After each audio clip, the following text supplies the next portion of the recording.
I'm so excited for you to listen into this episode of Rooted in Retail, which features my first retailer, Anna McConnell, the owner of Pilar Boutique. We have such a great conversation about running a retail store.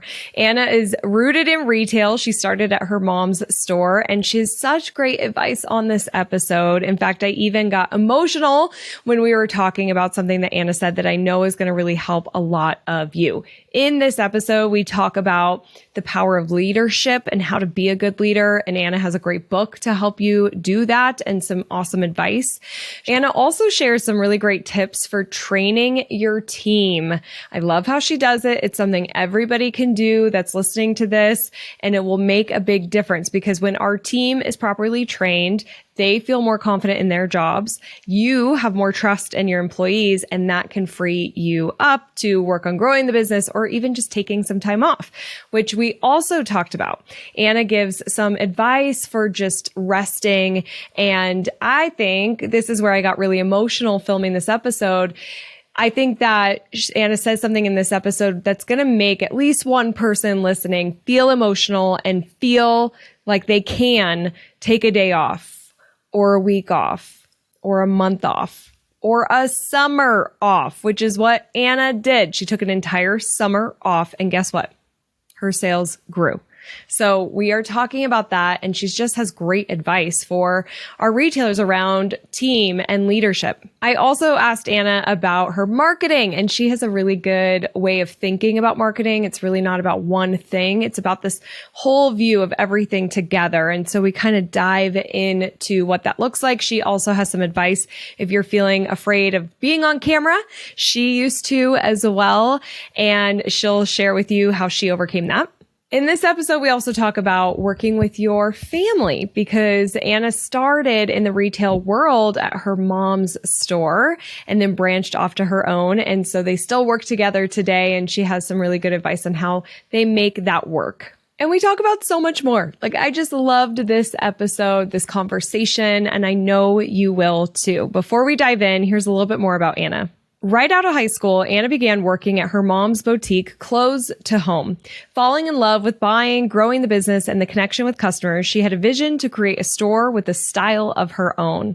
Pilar's storefront location opened in 2018, just 3 doors away from Close to Home in downtown Loveland, Colorado.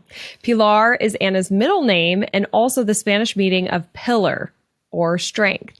She can tell you it takes a lot of strength to open a boutique and go through the pandemic in year 2.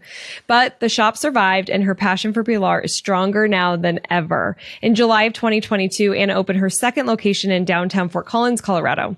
She loves to wear soft, comfortable clothing that doesn't take a lot of effort to look cute and stylish. And that is exactly what you will find at Pilar. Effortless, comfortable style. If you're a Colorado local, stop by the shop and say hi. If not, jump into their DMs and say hi. They're at shop_Pilar and pilarboutique.com. And that's obviously why I love Anna's store, because I love comfortable and soft and amazing things. And she's just so helped style me. And I just love working with her. You're going to fall in love with her on this episode and all the advice she has. So let's dive in. Welcome to Rooted in Retail, the show that's dedicated to helping independent retailers thrive in today's ever-evolving retail landscape. I'm your host, Crystal Vilkaitis, and I'm thrilled to have you join me weekly as we explore topics that are vital to the success of your store. From marketing to mindset, money to merchandising, sales to leadership, we'll cover it all. Each episode features interviews with industry experts and accomplished retailers who share their real-life insights and actionable advice. Get ready for a great conversation on how to build your dream business with Rooted in Retail. Anna, welcome to Rooted in Retail. I'm thrilled you're here. Thank you so much. Thank you for having me. Yep, you are my first retailer, and this is very special because, as I mentioned in the intro, you are my favorite boutique here in Northern Colorado, if not possibly my favorite boutique anywhere. So I'm so excited that you're here. Yeah. So much. Yeah. Thank you. I appreciate it. Yeah. Anna and I were talking before we hit record, and I'm like, soon my entire closet, I think, is just going to be Pilar. She's just going to help me. I really struggle with getting dressed, and I love having a resource that's local. Best style. You always look amazing. Oh, well, that with your help. I totally need help. So I so appreciate you. And let's dive in. I'm really excited for this conversation and to learn more about kind of the behind the scenes of your business. So I know that you kind of got started in retail, like your roots sort of start with your mom's store close to home because you joined her store. She opened that in 2006, but then you opened your own store. So will you just tell us a little bit about how you got started with your mom's store? Yeah, definitely. My mom opened close to home in 2006 when I was 16, so I was still in high school. I worked at her boutique when she first opened, and I was bored out of my mind. I was just like, how does she do this every day? This is so boring. So I didn't work for her very much, but then when I graduated high school in 2018, I didn't really know what I wanted to do. I didn't have any interest in going to college. I was just working at a restaurant. And so she asked me to go on a little buying trip with her just to Denver, at the merchandise mart there. So I went with her and she let me pick out clothes and order things. And I just fell in love with the boutique business. Like I didn't even know that was part of it. And so I started getting into I dove into like the financials and doing budgets for her for merchandising, like inventory budgets. And I dove into the marketing side of it. So I set her up with emails and like a customer list and signed her up for Facebook, did all of those things. So. And then did you realize that retail isn't boring anymore? Yeah, it was so much fun. And my mom really didn't have any interest in any of that. So I just self-taught myself all of those things. And it was just like, it was so much fun. Well, what a perfect fit. And so then you're learning with working with your mom, you're enjoying it. And then you open Pilar in 2018. And so what inspired you to go off on your own and open your own store? So I became 50-50 partners with my mom in 2016. So I became partners with her. And then I was trying my mom's store, our store, but like I call it my mom's store because she started it. It's like an older demographic and we target that like 50 to 70-year-old women. And I brought in like Free People and these brands that I really wanted. And it got super confusing. Like my mom's friends were like, oh, this is like too young for me. And then the younger girls would come in and they're like, oh, this is too old for me. And so I don't know. My friend Callie had opened Vintage Willows down the street from us. And I was watching her and I just loved that she had a store of her own and that she had a style that was her own and trendy. And so I just really wanted that for myself. And so a space had opened up just like 3 doors down from close to home. And I ran over to my husband's office. He works across the street from us in the office. So I ran over there and I was like, babe, that space is available. And I was like, can we go look at it? And he's like, yeah, call them right now. And so it was like, it happened so fast. It was just like 3 months later, we were open. Oh my goodness. That's crazy. How cool. Yeah. Wow. Well, you love when it all kind of just lines up like that. When it's in the flow, it feels like it's meant to be. And this is also a perfect example of understanding your demographics and your mom's, the close to home demographic, and really understanding that we want to help the shopper shop. We don't want to be confusing. And this really requires a second location. Because I bet somebody listening to this might struggle with some of those things. And so it's interesting how it's important to be niche and really like stick with your target market so they're not confused. And I think like ever since Pilar opened, Vintage Willows has grown a lot. Like her sales went up, and also Close to Home has had its best year ever. Because I just think like the more shopping downtown, but we all have our own like niche products. It just really like all works together.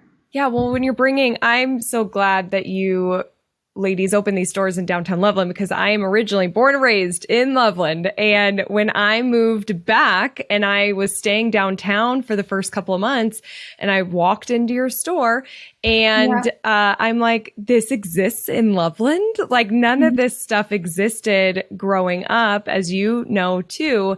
And so when you're bringing more businesses, you start building that energy of the downtown, and then there's more restaurants that are there too. So it just is so much more lively. It's good to see. Okay, so let's talk about working with your mom. Can you tell us about the experience of working with her and how you've navigated the family dynamic in a business setting? Yes, my mom is a saint, I have to say, because I am like I was not the easiest to work with. I've definitely grown a lot since I was in my 20s. But she has just always been very supportive of my vision. And if I want to implement different things, I think she almost had a heart attack when I told her I wanted to barcode the entire store and switch to Shopify. Because I think when I first started, she was like handwriting all of the receipts. And I was just like, this is so dated. I'm like, we have to change this.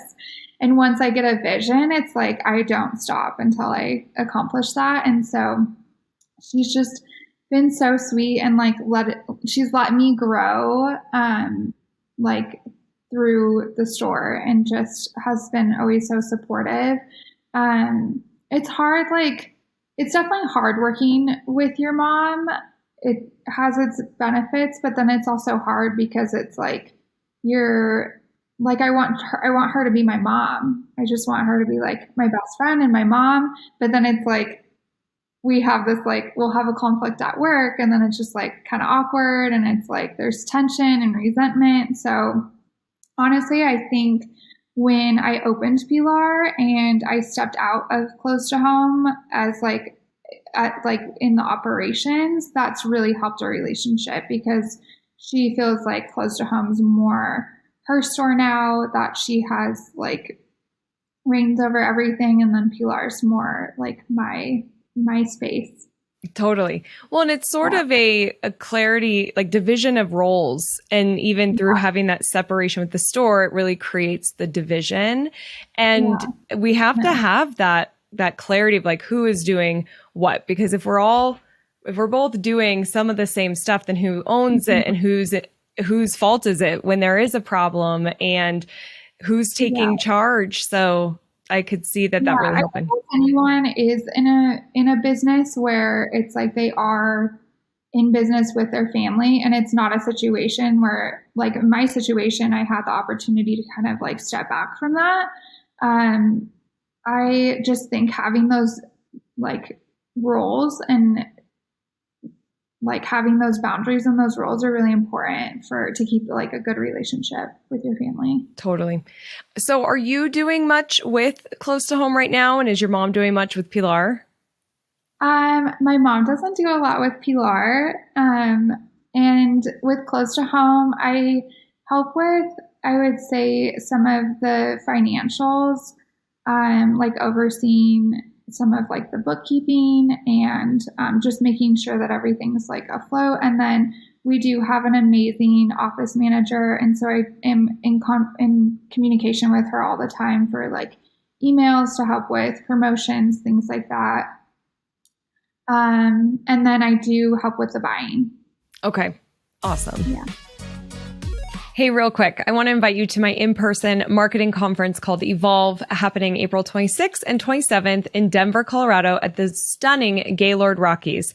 We are going to talk about all things retail and marketing and more. You're going to walk away feeling confident in yourself, in your marketing plan that feels comfortable and authentic to you. You're going to have a very good understanding of the future of social media and marketing, because it's going to look very different than it does today, and how you can adapt and evolve to stay relevant and thrive. Many businesses won't do that, and you can if you come to Evolve. We're going to have other topics as it relates to social media and marketing, as well as inventory management, money, mindset, leadership.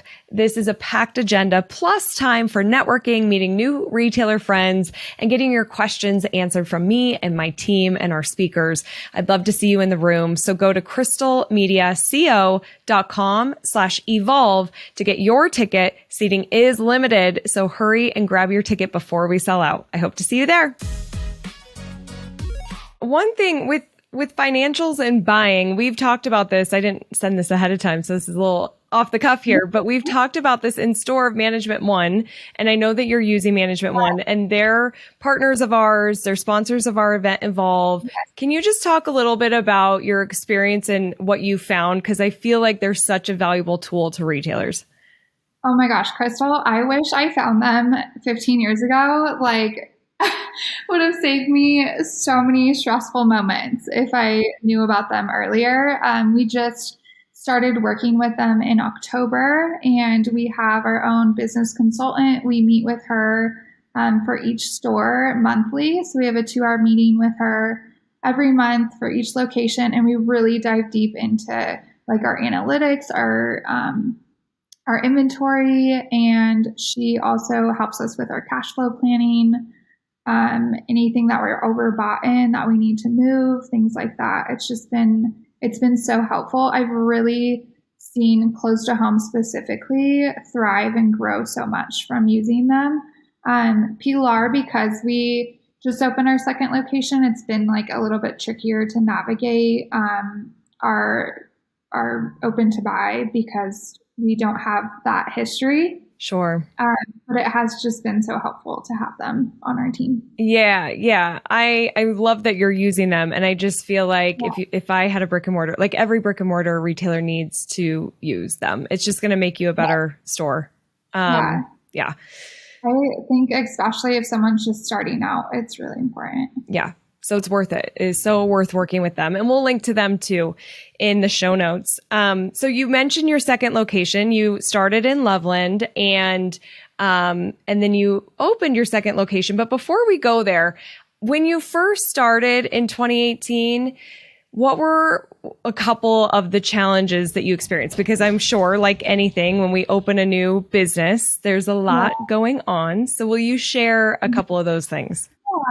My vision for Pilar when I first opened was to have a little bit of a higher price point, very like contemporary, having like jeans over $200, basics that were $70. And I soon found out that our Loveland demographic wasn't necessarily ready for that. And so I really I learned my lesson in that, and also had to pivot pretty quickly and in order to just change my inventory and my product mix. And then I don't know, when I opened Pilar, I had a really hard time working 7 days a week. Yeah. I was so excited and I wanted it so bad. But then once I opened, I couldn't afford staff. So I was really stuck there, and I felt like, I don't know, almost like those blues that you get after like a big event happens. And then it's just like, oh, this is it. Like I worked so hard to open this, and now I'm just stuck here, like waiting for someone to come in. And that was really hard.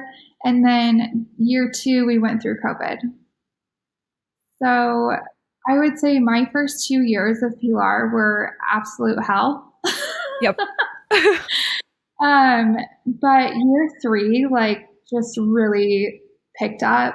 I got over some of my fears of being on camera and got out there doing try-on videos and really pushing our online presence, and switched our product mix to like a little bit of a lower price point. So we try and stay under 150. And it's just really been awesome and thriving ever since. So. Yeah. So you mentioned getting over your fear of going on camera and kind of pushing yourself to do that. Yeah. So many people struggle with this, Anna, so many people. And you do so great. I love watching your lives. You show up so much on social. But what helped you get out there more? Oh, just doing it. You literally have to just get uncomfortable Like, I could not sit here and have a conversation with you on a camera being recorded 4 years ago. Like, I would have just like shut down, wouldn't be able to speak. And so just practicing, like, get yourself out there, get uncomfortable, and just be willing to like be vulnerable and get out of your comfort zone. And when you started doing that, did you find people were engaging and they were commenting on your lives and coming into the store and mentioning the lives? Like, were you seeing that? Yeah. Yeah, absolutely. And people want to see the face of the business owner. Like, I'm very, like, I'm like humble and I'm like, no one wants to see me, but it's like really like people do. They want to know who's behind the brand and who's behind the store, and they want to see the business owner's face and their personality and what they like, what their style is like. They so do. These are the people that they're shopping from and supporting. And I really believe that we want to connect with the businesses that we buy from. And I think that we just so are in a place in our life where connection is meaningful now more than ever because of technology and because of the pandemic. And so there are so many business owners that feel the way that you felt of nobody wants to see me. Nobody wants to hear from me. And you are younger. So if anybody's watching this or listening, they might be like, yeah, but she's younger. I'm in my 50s or 60s or 70s, and we have fear of how we look or how we sound. But at the end of the day, your customer really wants to see you. It's so true. Yes. Yeah. Absolutely. What would you say is one or two things that have worked really well from a marketing tactic? I have a really hard time answering this because I think there's such thing as like a perfect combination of everything. Like, you can't just do social media. You can't just open and think that things are going to like pick up, or you can't just do a loyalty program. Like, you have to like have this perfect combination and keep working at all of those things all the time. I would say for me, networking is like one of my biggest strengths and one of my biggest ways to market Pilar. So I go to a lot of women's events in town, and I host a lot of events, and just making those connections, whether it be like you're at the grocery store and you run into someone from high school or something. Like, me just being super nice and interested in other people has really like helped my business. And then also having the right team and the customer experience in the store is huge too. Like, every person that walks in the store, it's important how you make them feel, because they're going to remember that, and then they're going to go tell their best friend, and then their best friend's going to come in and be like, oh, my best friend came in here, she loves it, like, and then they're going to become a customer as well. Yeah.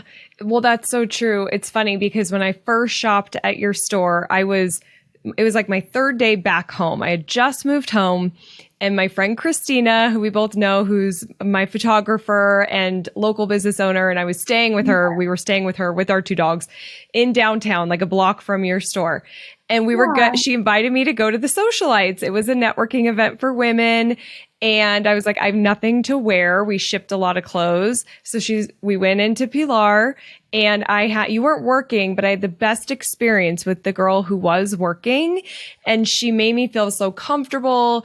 And I did go to a couple other stores and had like okay experiences, but like yours shined through, and I loved your product mix. And then you were at that event that night, and I'm wearing the shirt that I bought at Pilar. And I was like, I was at your store, and I just want to tell you, you have excellent customer service. Like, I was just blown away. So you're so right. Yes.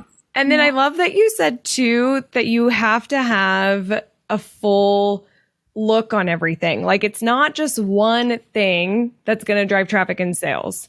And I think that so often we can feel frustrated and overwhelmed, and we just want like the quick fix. Tell me what I need to do right now to drive in traffic. And sometimes you can do that. Like, you might be able to send an email, you might be able to go live and get some people coming in, but that's today. It's not sustainable. Like, you have to really focus on the whole aspect of how you're connecting. And so I just love that you said that. It's so true. I think if someone is overwhelmed by marketing too, there's so many people out there that can help, like you, Crystal. But there's just so many resources. There's a lot of free resources that people can use, but just being on all different, like using all different ways of marketing and being consistent with that is just, it really, I feel like it makes me stand out as a retailer. Totally. Something that works well for me with you is your 5 Stars program, and which is your loyalty program. For anybody that has never heard of it, will you just talk a little bit about that platform and how you use it?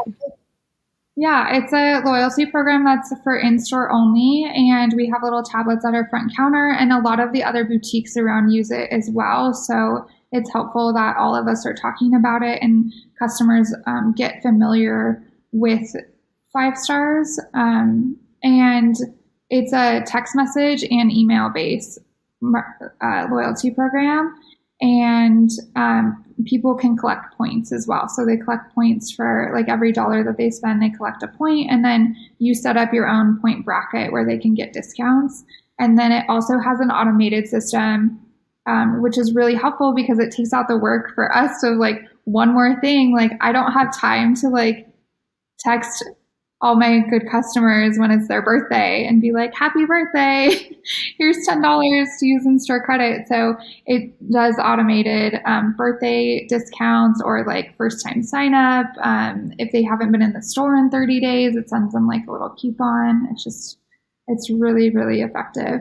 No kidding. It's so smart. And it's sort of like a silent employee that's out there kind of marketing for you that you're not having to train or manage. Like you're setting it up. I think we have resistance to new technology or new ways of doing things, like your mom with Shopify and barcodes. But like you set it up, but then it works for you. Like there's always that period of discomfort and change, but we really are evolving to do things more efficiently and better. And I'm just such a fan of, that's our preferred when we teach loyalty is 5 Stars. So I just think it's an easy platform.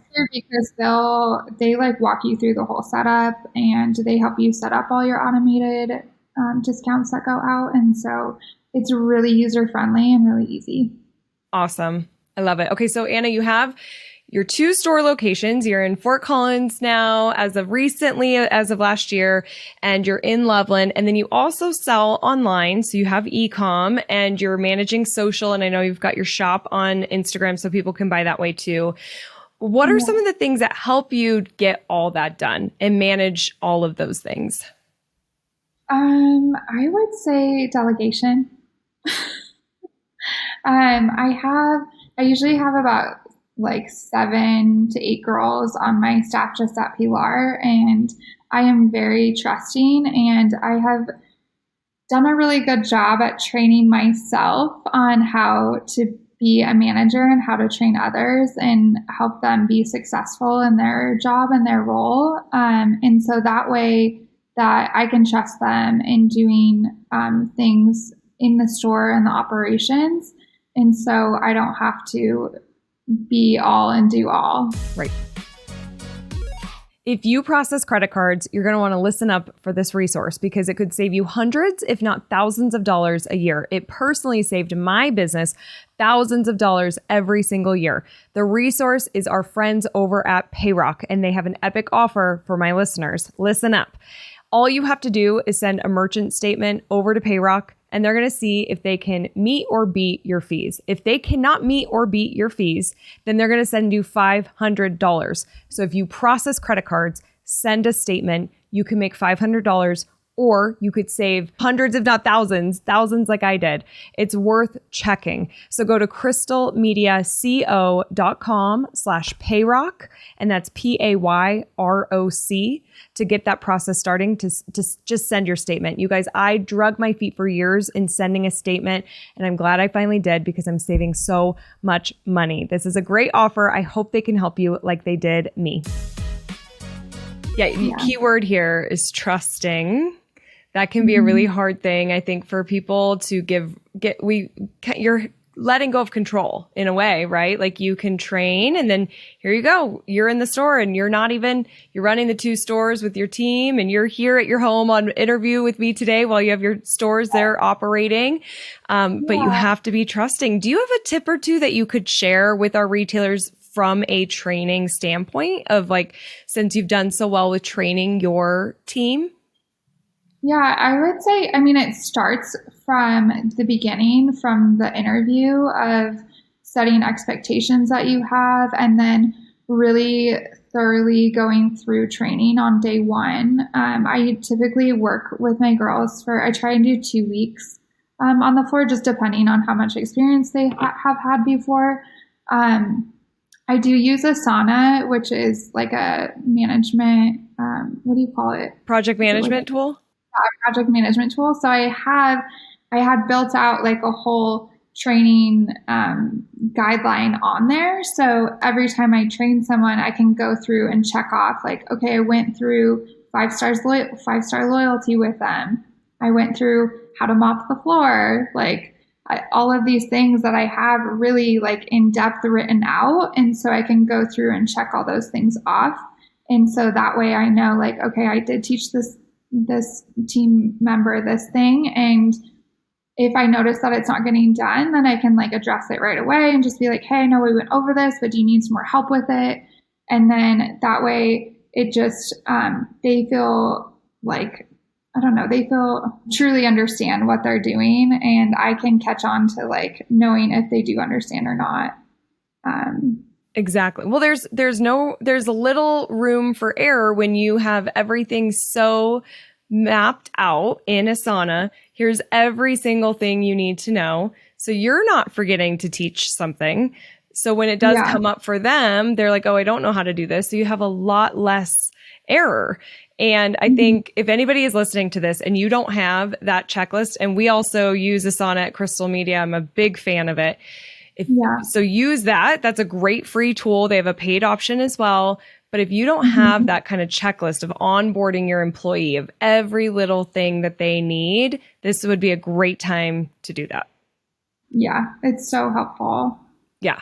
And it's also in Asana, you can share it with them too. So that if they want to take notes while you're training, or if they need to go back and refer to something, that they have access to that. Love it. Well, and even just like going back, I remember when I first got hired at Chili's and I felt really intimidated because I'd never worked at the restaurant industry before.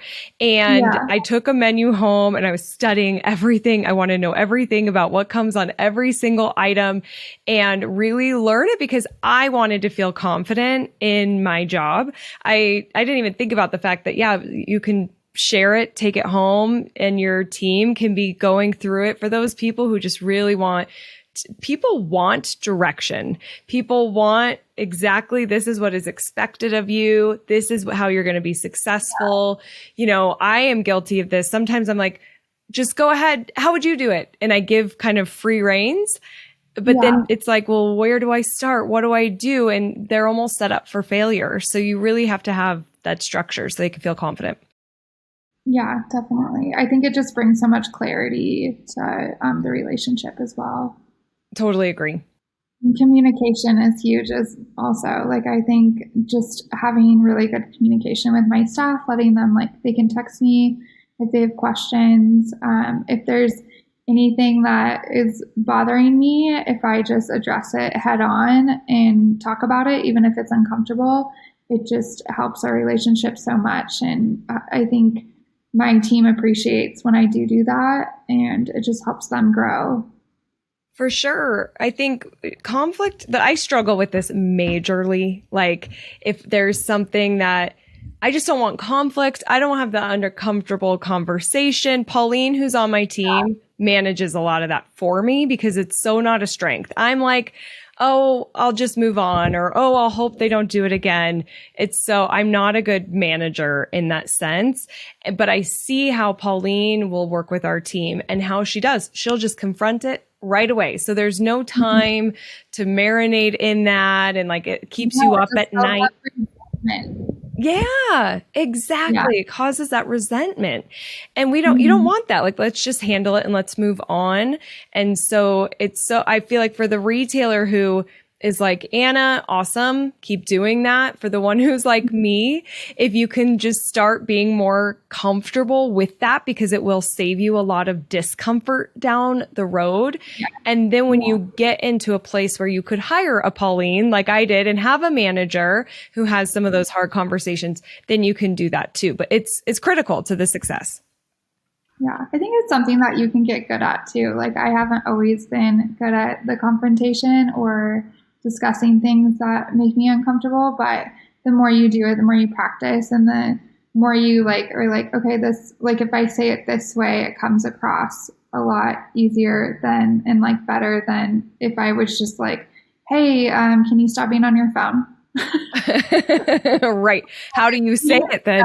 I bet a lot of retailers deal with that. Yeah. I mean, it's really going back to like the compliment sandwich, like being like, you are so great at sales. I have so many customers compliment and say how amazing how amazing you are, and how helpful you were helping them pick out clothes. And then just working into like, these are some ways that I think that you can improve, or even asking them.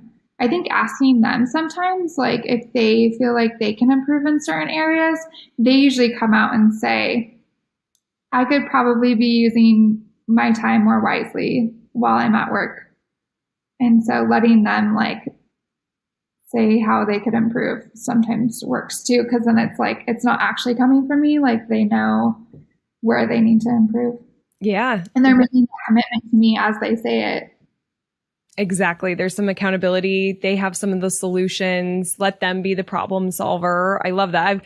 And then the compliment sandwich. I like that. I'm going to have to take that. I haven't heard that before. Really? Yeah.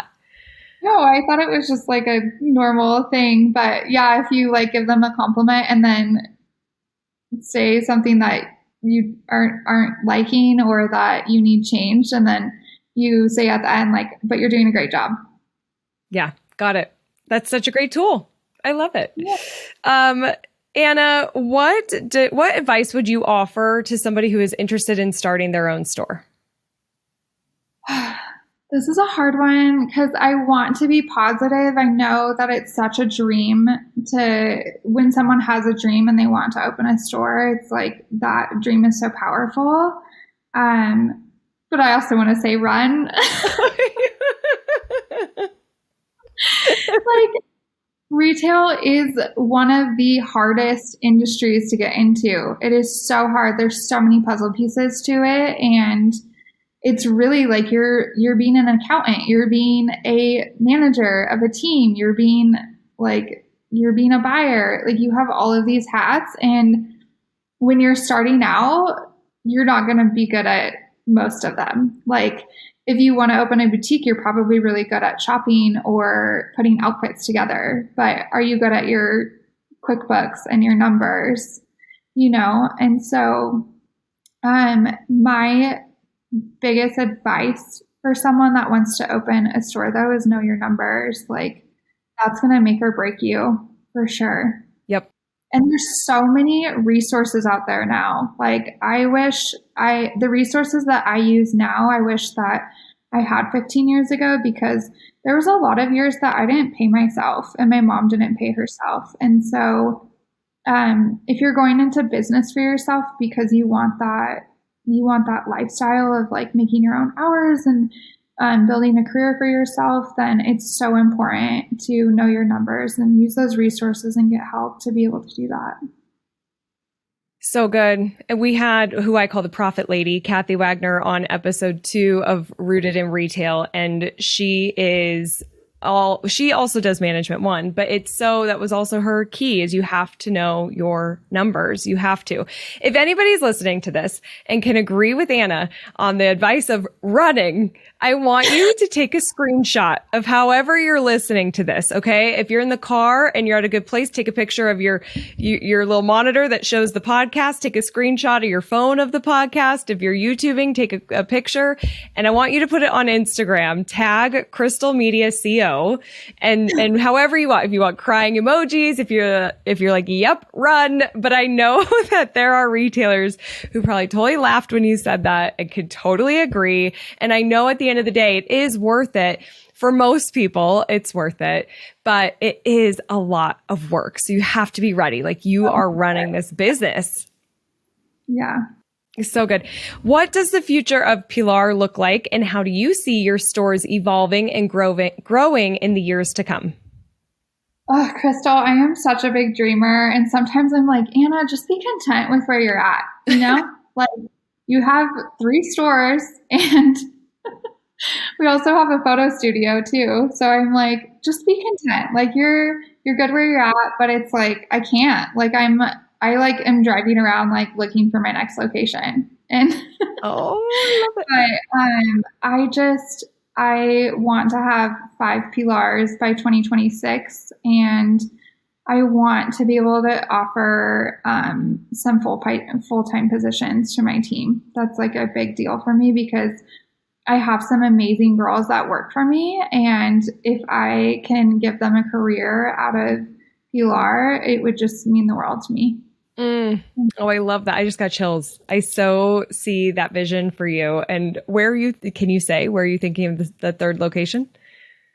I've been looking at Windsor. I feel like they could really use more retail there, but it's not as developed. And so it's just one of those scary locations where it's like it could be a huge success because there isn't a lot, or it could be like when my mom started in Loveland in 2006 and it was just like a ghost town. Totally. And she really she paved the way for a lot of other businesses downtown, but the start was rough, where it's like I opened in Fort Collins and it's instantly successful because there already is foot traffic and it's a well-known area. And then I'd probably look at Boulder after that. Oh, nice. Great locations. And I would throw Timnath in the mix. I know we don't have a lot going on here in Timnath, but it's booming. It's growing. It's insane. And so is Windsor. So I love this vision for you. I can't wait to see it come to life. And let's dive into the resilience round, where we've got 6 questions to help retailers be more resilient. The first question is, what's the best business book you've read? Okay, I can't give you just one. I'm such a reader. I love to grow and read. And so Dare to Lead by Brene Brown, that's one of the books that has made me such a good leader and really like step into that like confrontation and be okay with it when it comes to my team. Profit First, Know Your Numbers. I don't know who do you know who? Michael, somebody? I don't know. If you just look up Profit First. Yes. Kind of a confusing book, but there's a lot of people out there that are like coaches for Profit First too, if you need more guidance on that. And then another book, this isn't a business book, but I do feel like being a business owner, you have to do work on yourself to be a good leader and to have a successful business. So I wrote down How to Do the Work, and I don't remember who that's by either. How to Do the Work. I don't think I've read that one. I am going to order it when we hang up. That sounds amazing. How to Do the Work. Cool. Yeah. Okay. What's the best retail technology, like an app or software? Okay, I have to give a shout out to my husband. He's been working on an app for 5 years and he just launched it. It's called Hatch Inventory Management, and it's through Shopify. And I don't know if anyone listening has struggled with inventory issues. Shopify, you can do manual inventory, but Hatch really, it lets you connect your socket barcode scanner to the app. It just automatically connects, and then you can scan your store and it'll tell you anything that you missed. It'll automatically reconcile any products for you, so you don't have to do any manual counting or changing. It just changes Shopify for you right then and there. And there's so many amazing features to it, but it just launched in Shopify a week ago, so it's ready for everyone to use. Yay! We're so excited about that. Anna was telling me about it and just the frustration, and then it just recently happened. So go check out Hatch, and we'll link to it in the show notes too. It's so cool. use it personally, and it's such a game changer for our inventory. Oh, it's so good. How do you keep up with the ever-changing retail landscape? I would say just having an open mind and being willing to pivot when needed.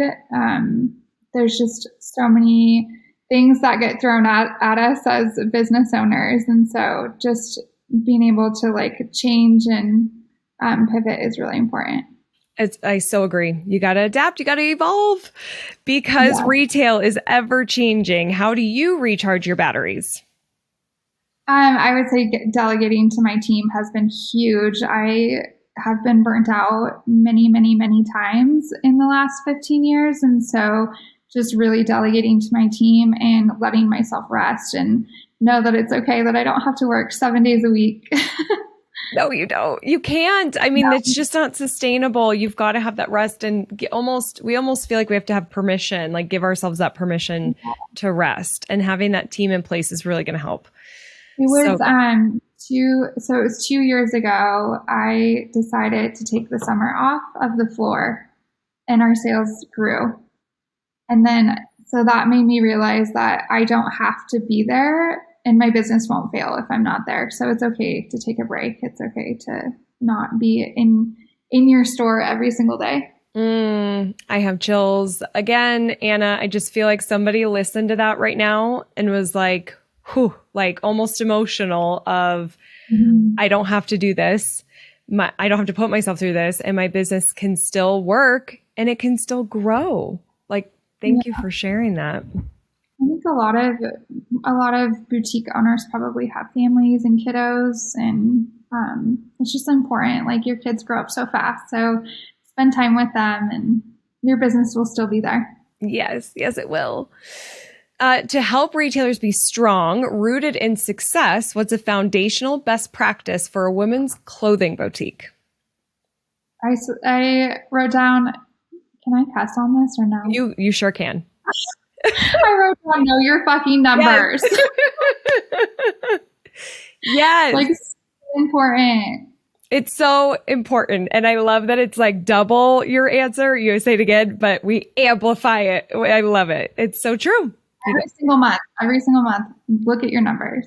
Good. Love it. And what do you think the future of independent retail is? I'm so excited for small retailers. I just think that they're popping up everywhere. They're booming. I'm really sad to see Macy's in Fort Collins just closed, which is a bummer. But at the same time, I keep seeing small businesses open, and I think there's such a bright future for small retailers, mom and pop shops, and I think it's amazing. I agree. I feel like the future is very bright for our small businesses. Yeah. So, yeah. Anna, how can people find you online? I'm at shop_Pilar and Cloz to Home, which is CLOZ. And then I have my personal Instagram is ANA_Pilar_M. Awesome. So I'm just on Instagram. Okay. Awesome. And we'll link to all of that. Anna, thank you so much. It means so much to me to have you on the show. You're such an amazing inspiration, and for the retail industry. I wish that you were around 15 years ago when I started. But I just want to say thank you for creating this platform for retailers. It's incredible. Oh, that really means a lot. I'm so happy to do it. I really love our retailers and supporting our mom and pops, because they're people like you who are incredible people who provide amazing jobs, who are good leaders, who care about their company and their team and their community. And so that makes my job incredibly fulfilling and easy to do. So thank you. This was so good. And everyone listening, remember that I am rooting for your success, and we'll see you on the next Rooted in Retail. Bye, Anna. Thank you. All right, Crystal. Thank you. Thank you so much for being here. It means the world to me. Don't forget to join the Rise and Shine newsletter, which is social media news you need to know, sent via email every Monday morning. Go to crystalmediaco.com/rise to join. And don't miss the newest episode of Rooted in Retail, which drops every Sunday morning.